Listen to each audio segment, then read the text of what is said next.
What is up, everybody? Welcome to another edition of Drive for Show, DFS for Dough here on RotoGrinders.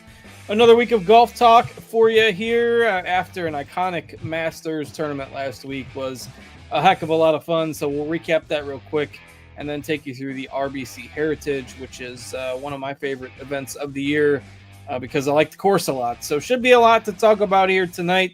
You've got myself, Justin Van Zuiden, STL Cardinals 84, and Mr. Derek Farnsworth, Noto, alongside as usual. And Noto, like nobody can say that that Masters was boring on Sunday for sure. Yeah, great to be here. What a Sunday! I mean, you couldn't scripted it any better than what played out on Sunday.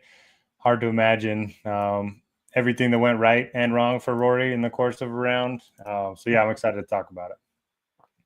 Yeah, Rory got off to the tough start on the first couple of holes. Bryson took the lead for a very brief moment, and then Rory came back and played a pretty impeccable round for most of the afternoon. A little shaky towards the end, and then, of course, missed about a 6-footer there on 18, which took him into a playoff with Justin Rose. And Caddy said to him, supposedly after that hole, that you would have taken this at the start of the week. And then Rory ended up sticking his approach on 18 to about 5 feet again and made the putt this time.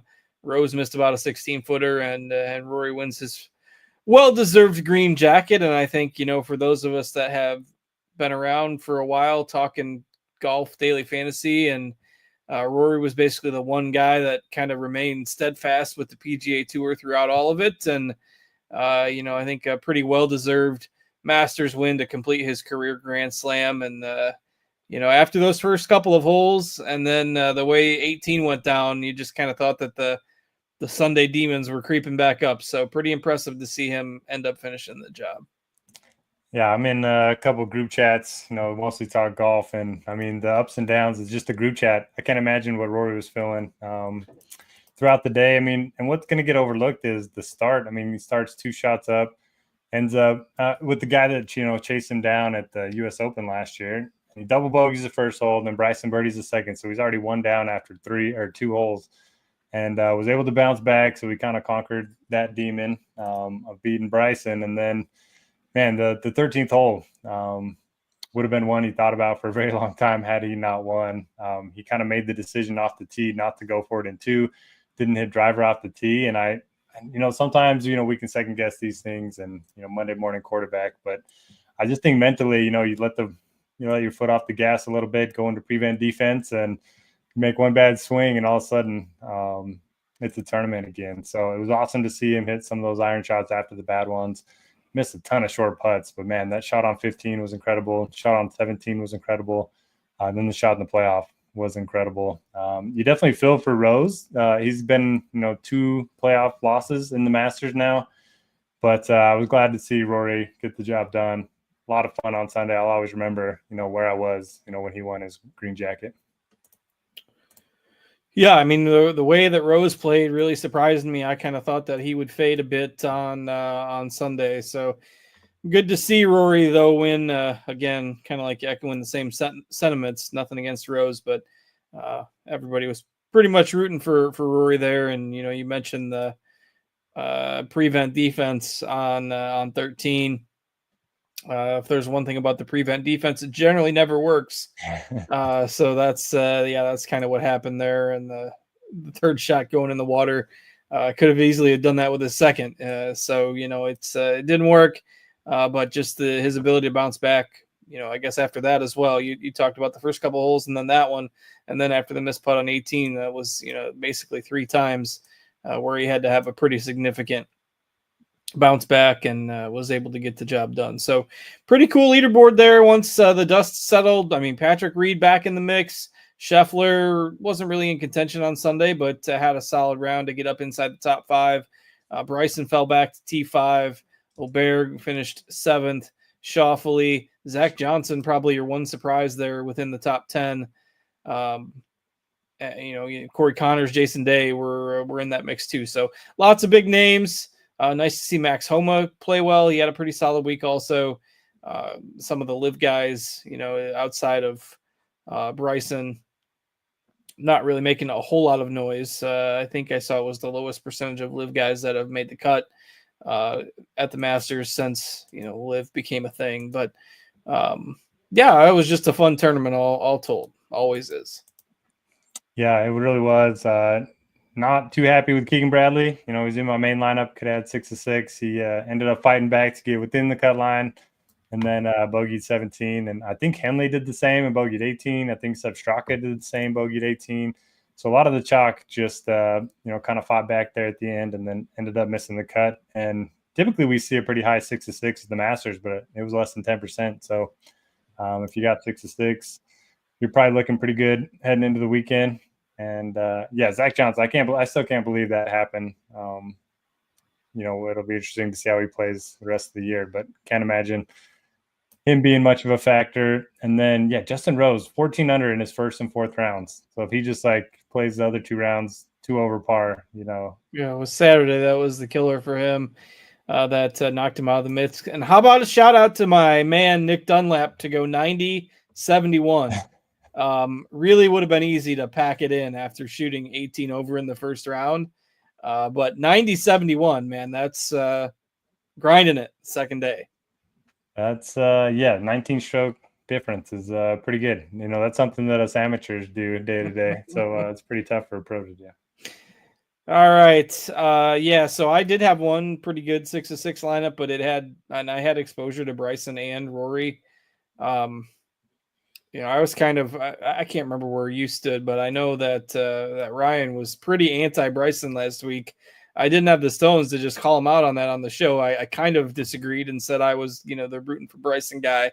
But my best lineup, my 1 6 to 6 lineup had Bryson instead of Rory. So that kind of fell back a little bit on Sunday. But it was nice to see him in the mix there. And just a lot of shuffling of the leaderboard there on Sunday afternoon. So normally there's a bit of a hangover after a major. You got the next week, nobody tends to play, and it's just a week after a major. And they started last year hitting us with the old elevated event the week after a major. So we have the RBC Heritage with a no cut and a strong field and a lot of guys that played last week. Somewhere around 70 golfers, I think, in the field this week. And I didn't count them, but I'm sure it's more than half the field probably that played last week. I don't know. Do you happen to know that? I can tell you.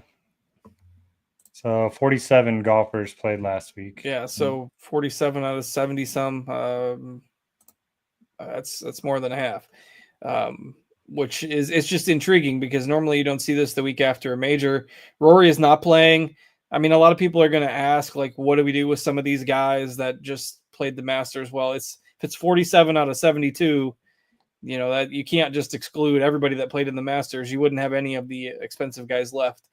But I mean, is there anybody in particular that you're concerned about? Or obviously we'll go through the player pool like we usually do, but anybody you would say maybe yay or nay to based on last week?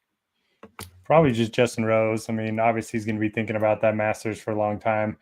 And I mean, honestly, I wasn't going to play him anyway. He hadn't been having a very good season. So he's not a guy that I necessarily would have been on my radar. And then probably Ludwig, but more for this being, less than driver course than anything else. So nothing really Masters related. I don't think it hurts if golfer missed the cut last week, ended up getting the weekend off. I think that's certainly not a negative this week, or, if they didn't play the Masters, I don't think that's bad either. So I'm not really factoring it in at all. What about you?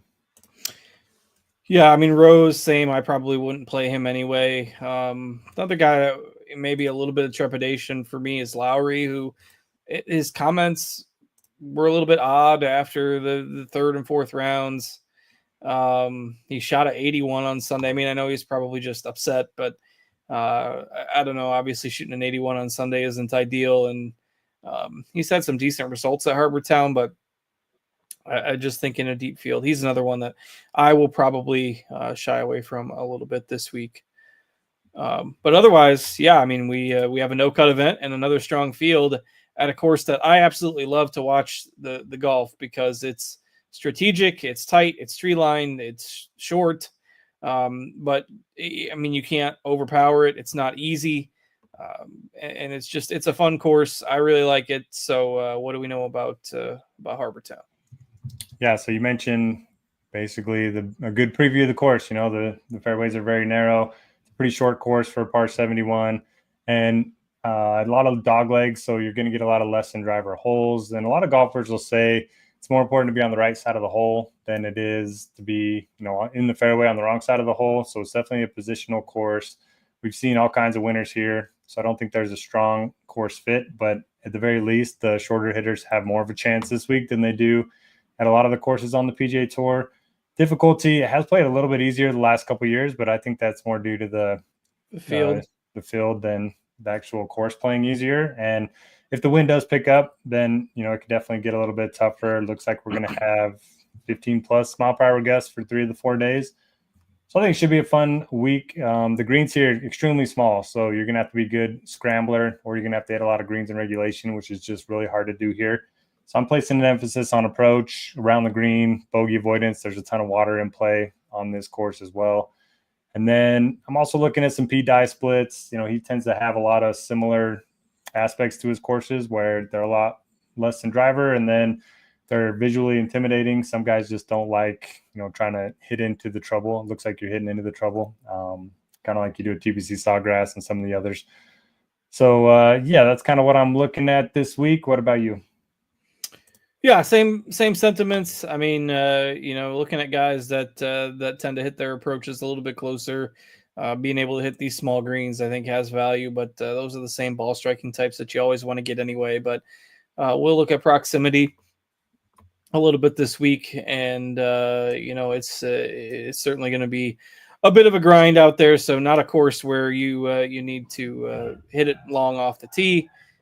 Those that tend to dial it back a little bit and can be pretty good with their long irons are strong options as well. My dog is going absolutely bananas right now, but we've got a super expensive Scotty Scheffler at the top of the field here this week. What in the world do we do with Scheffler at 13.1K on DraftKings and 14K on FanDuel? I don't know. Typically in these no-cut events, we just plug in Scheffler, make it work, but I don't love a ton of the value plays this week. I mean, I like some of the 6K guys, but they're not golfers that I feel comfortable with. Another thing, like in addition to the roster construction, is he's been on fire with the putter and he still hasn't been winning. Like, what if he shows up and has a bad week with the putter? I don't know. I mean, he gained 4 strokes putting last week, 7 the week before. He's gained positive in like 10 of his last 14. So I don't know. I don't know what to do with Scheffler. I don't love my lineups to start with him. I certainly think he could come out and win. He did it last year after winning the Masters. So after not winning last week, I certainly think he could do it again. But I like to look at my lineup starting a little bit lower. So I will probably be under the field, and that doesn't feel great. Yeah, I mean, I think that's just where you have to end up. 13.1K, it's just a lot for a guy that hasn't won this year. And yes, he's capable of winning and certainly could make that comment look foolish, but that's over $2,000 more than anybody else. And I don't think that his play this year, as solid, if unspectacular by his standards, has been, has he really justified, to be 2K more expensive than the next best options? I mean, if you sort our projections by points per dollar, obviously the value guys always come to the top of that because of how that metric is calculated, but he's worse than all the other guys above 9,000 in terms of our projections. And then if you take your Noto rating per dollar, same way until you get down to Lowry. I mean, there's nobody below Scheffler. So I like him, but that salary is just extreme. He shouldn't be 13-1. If he was 12-1, I think it would be more appropriate, and maybe I'd think about playing him. But yeah, just not playing a ton of him and hope he doesn't win, because he's probably going to have to win to be optimal, depending on what the rest of the top of the leaderboard looks like. But so are you full fading? No, I don't think so. I mean, I just don't want him to be the guy that tanks my lineup. But if I was doing like a single entry GPP, I probably wouldn't put him on one lineup. And if I'm doing MME, I'm probably capping at 20%. And right now we've got him at 22. So I'll make sure I'm under the field probably. Speaking of MME, shout out to DraftKings. $3 150 max this week. Should be it's great Do you content. think that If you was a wanna- mistake? Was that supposed to be last week's? That's what the Twitter talk was about Monday morning. It's definitely possible, but it's a great way for you to try out MME. Like if you just don't have the dollars to play the 20 or the 5 every week, you can play 150 for $450 this week. Try out Lineup HQ, mess with it's a great week to try it out for those that don't have a huge bankroll. Yeah, and I mean not even 150. If you want to do 20 lineups, Yeah, you could do 20 sure. lineups, and it's just especially if you're a person that in the past has said all it takes is a bunch of lineups to do it. It's not that easy. So you can try it out at a lower price point than usual this week. All right, let's move on from the Scheffler talk before he makes me have too much egg on my face by winning. We've got a strong contingent of other options at the 10K plus mark this week. Ludwig Oberg, strong performance last week at really low ownership, but we're on a less than driver course now. Morikawa seems like the best fit at the top when you look at the discount from Scheffler. Then we've got Xander, we've got JT, we've got Cantlay rounding out the 10K plus range. If we're not going on a ton of Scheffler, we got to like somebody in here. Who do you like starting with? I like this range a lot. My favorite is Morikawa, a guy that has always been a good, accurate driver of the ball, a guy that's always been good with his irons. And over the last 18 months, 24 months, he's just become really good around the green and a positive putter. So a guy we used to just think of as a ball striker has actually improved the short game. Now, he hasn't won since 2023, but, man, he's had so many runner-up finishes, including, the Russell Henley at the API a month ago, a couple top 10s here, which I like. So I think he's going to be my starting point in small field single entry stuff. But Xander looked pretty good. Looks like he's kind of righted the ship after taking some time off for injury. I think it's a great course fit for JT, a guy that's great with his irons, great around the green. That's kind of the two metrics that I'm looking at this week. And then you have Cantlay, who's finished third, second. I know he wasn't great last week at the Masters, but he's never good at the Masters. I talked myself into him mistakenly. Yeah, so I like those four quite a bit. I won't have any Ludwig, but it's a strong range for sure.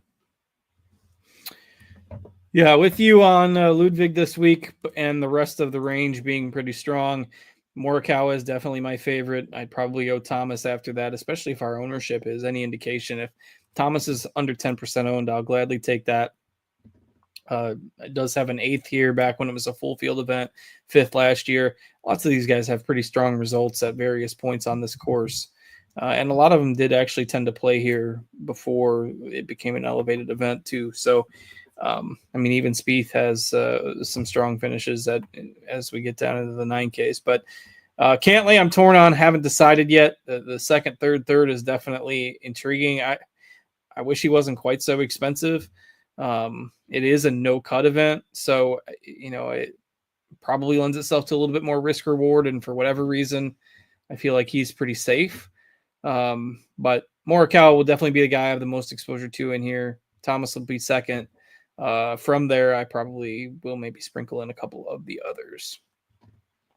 All right, let's go ahead and move down into the 9K range. Corey Connors made the mid-range price tag at the Masters pay off again. Couldn't quite stay right up at the top there on Sunday, but ended up finishing inside the top 10 again. Comes to another course where he's got, back when this was a full field event, made the cut 4 years in a row. Didn't have the best finish here last year, but has some pretty decent results here. So does Henley. Lowry, we already kind of mentioned, T67 and T64 here the last 2 years, and an 81 on Sunday at the Masters. Some kind of off comments. So I'm off on Lowry at 9,600, but the rest of the 9K range, lots of intriguing names in here as well. Some will look to Spieth. Jason Day played well last week. Fleetwood in here too. So for me, I'm just starting with Connors until he gives me a reason not to. He's been a ATM all spring so far. So I like Connors at 98. What are you looking at in the 9Ks? Yeah, I appreciate you saying ATM, not ATM machine, like a lot of people do. Yeah, this is usually when I hop off Connors.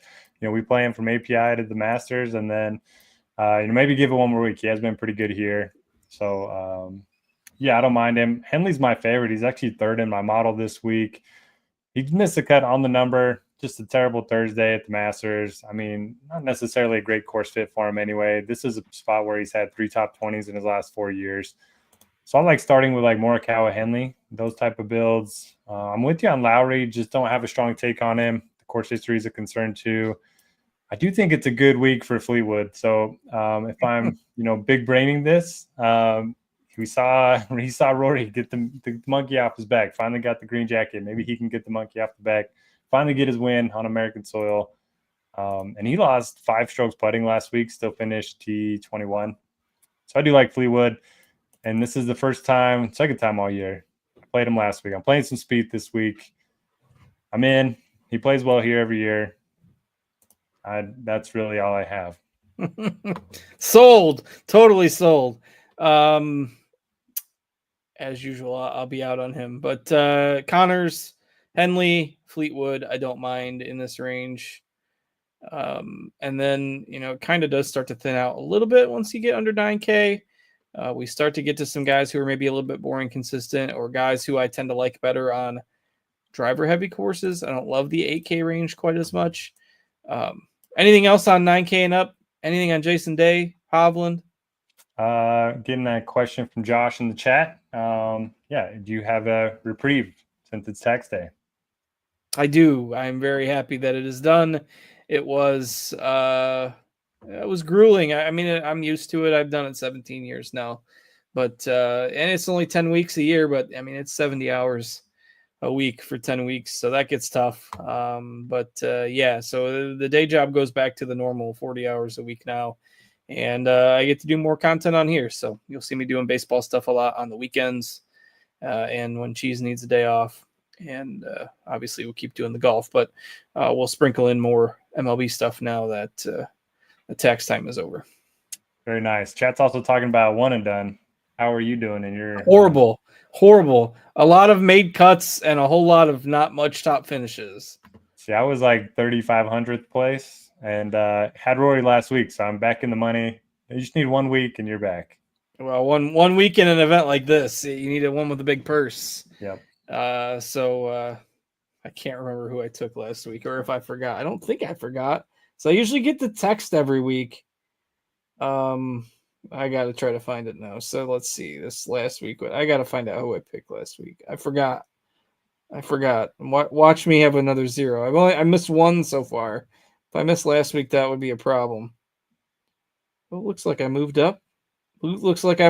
I'm still pretty well back, but I don't. All right, let's see. Bryson or.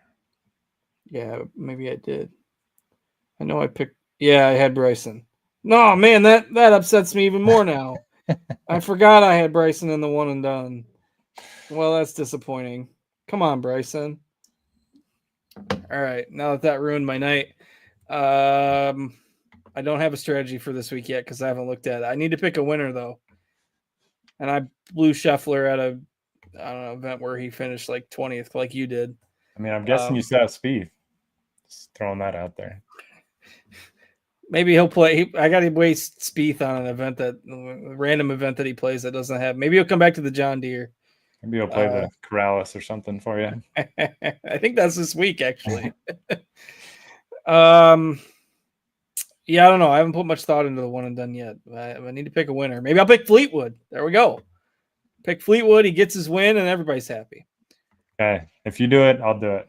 Okay, right. Let's talk about the 8Ks. All right, 8Ks. Sepp Straka finally forgot how to golf. Finally, a week that I didn't play him, he didn't. I finally got the right side of Straka. I knew it would happen eventually. I just didn't want to wait that long. I think he's a good bounce back candidate. A couple top 5s here. Really good iron player. So I'm looking at him. Sungjae projects really well for me, but some of my stuff is longer term, and he just hasn't been good. I know he's T5 last week, but if you look at the numbers, he barely gained anything with the ball striking. He was just great, chipping in everywhere, making a lot of putts. So I'm torn on Sungjae right now. The only guy I really like in this range is Daniel Berger. I'm finally on board. He's been great for 6 months now. Good track record here too. So I'm hoping you like Berger too. Yeah, I do. I mean, I've been on him quite a bit over the last couple of months. So totally fine going back to that. Well, I mean, if I take somebody that maybe relies on the driver a bit, I like Berger over Minwoo Lee. Minwoo makes me a little bit nervous on this course, but then again, he could go ahead and prove us all wrong. But Berger, I like Sung Jae again as well. Part of it's I wrote him up last week as kind of a gut play, and he did well, so got to reward him for that. Interested to see where the ownership goes on Straka right now. We've got him at 18. Recency bias maybe not as much of a thing in DFS anymore, but I would have guessed after last week that he'd end up lower than that. Again, I'm with you though. I think he's a good bounce back candidate. Just interested to see where the ownership falls, but I don't love this range a ton. I will have some Berger, we'll have some Sung Jae, maybe some sprinkles of some others, but no Justin Rose with you on that. And then I just kind of prefer to go down into the sevens with my next plays, which speaking of, we've got, guy that's good on shorter courses in Denny McCarthy. If you're playing the long iron angle, Aaron Rye. I like Rye a good bit this week. Was the Thursday leader at the Masters for a while. JT Poston, another short game guy at 7,800.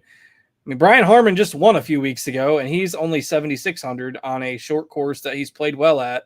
Like, if Brian Harmon's only going to be 7% owned, I will join the Noto train on Brian Harmon this week. Like, Keegan in here, if he would have played better last week, he'd be popular. Like, there's lots of guys in these upper 7K range that it wouldn't have surprised me if they were flip-flopped with some of the guys in the 8s in terms of salary. So, Aaron Rye, Brian Harmon, my two favorites in the upper 7s. What do you got?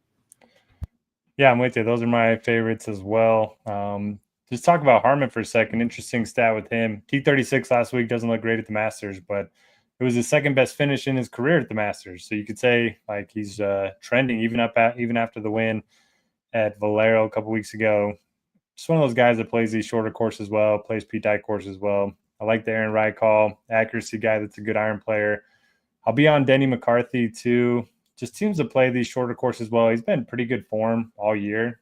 He's had top 20s in 6 of his last 7, something like that. And then, yeah, it's a range that projects well. I like Michael Kim again. He's a guy that doesn't have the course history, but he's just a different golfer now than he's ever been at any point of his career, except that 1 week at the John Deere.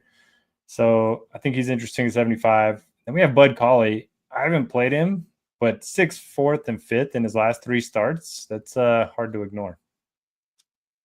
Yeah, lots of these guys have been playing strong golf, so intriguing range for sure. I don't mind going back to Keegan a little bit as well. You mentioned Kim, Cauley, lots of good names in here, and I think these are lineups that if you start with Morikawa, like you've got 78-20 per player, so you can sprinkle a lot of these guys in.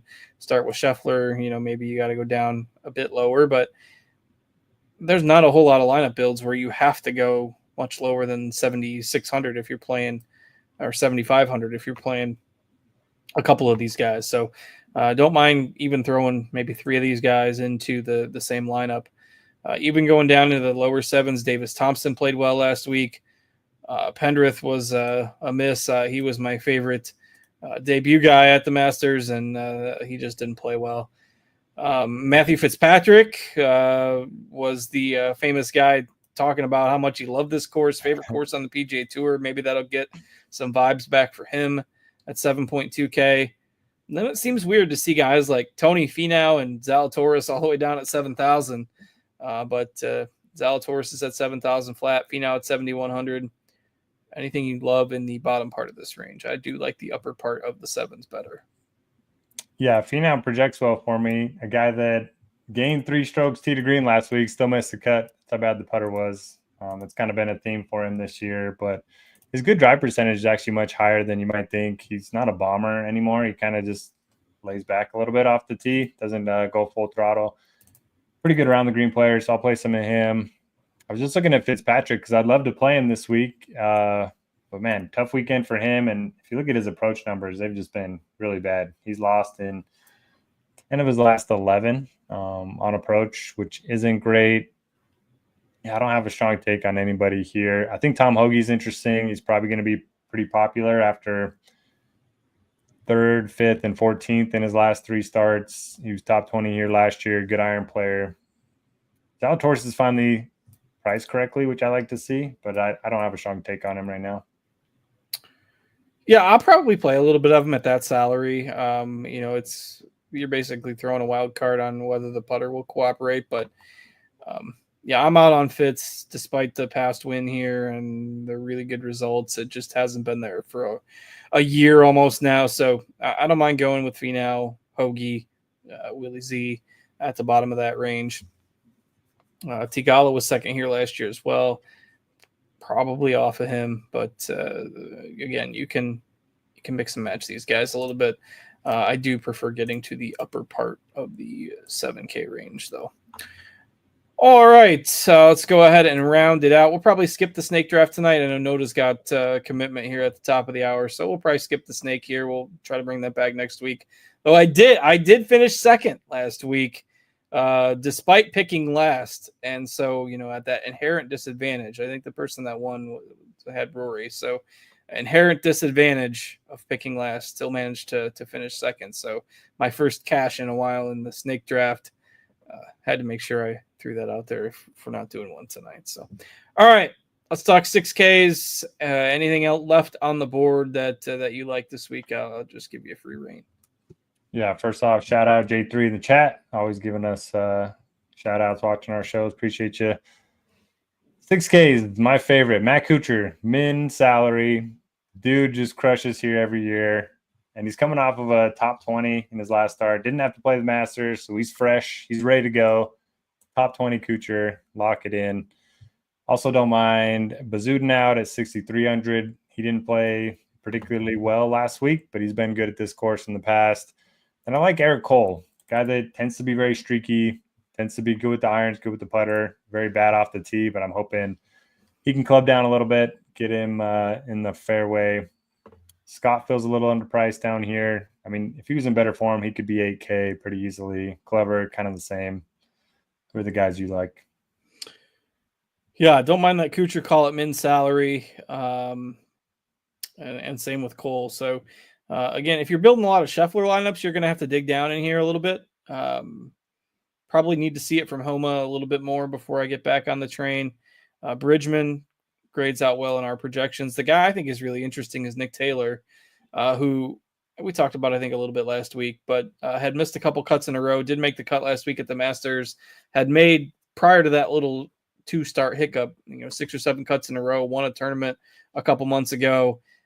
Good fit on this course. So yeah, Nick Taylor at 6,400. I will definitely keep him in my player pool, along with the min salary Kuchar. I'll probably throw a few darts there, and we'll probably keep